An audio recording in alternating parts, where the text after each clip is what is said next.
होई ग।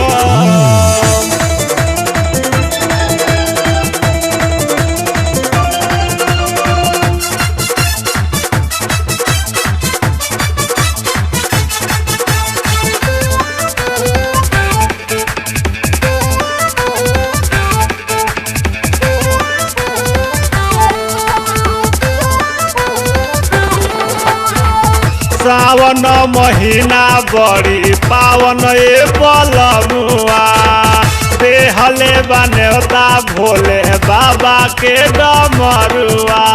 ए राजा जी चली ना।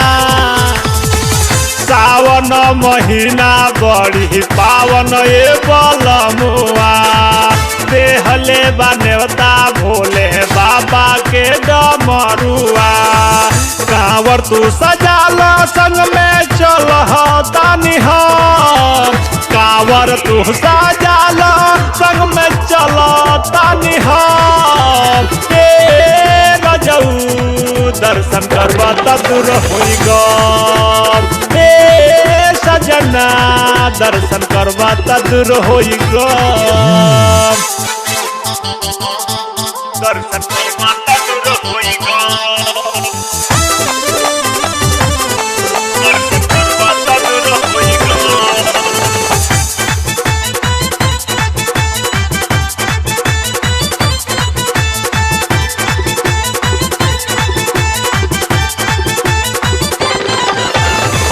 कहलहा डमरुआ लइह गंगा जी के पानी के बैरी चढ़ैह तू भोले शिवदानी के।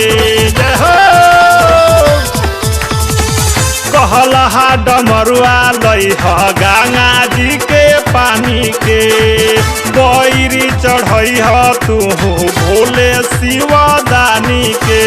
इसके चटनी धैले भांग खाले मोर शिवा। इसके चटनी धैले भांग खाले मोर शिवा।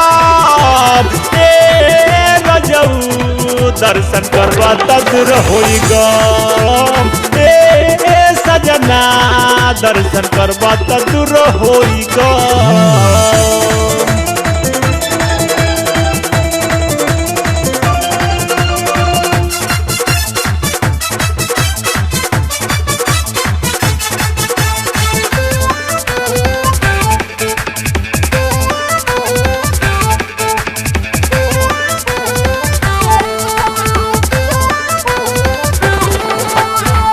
इंजीनियर सुबह लिखी गावे शिवलहरिया।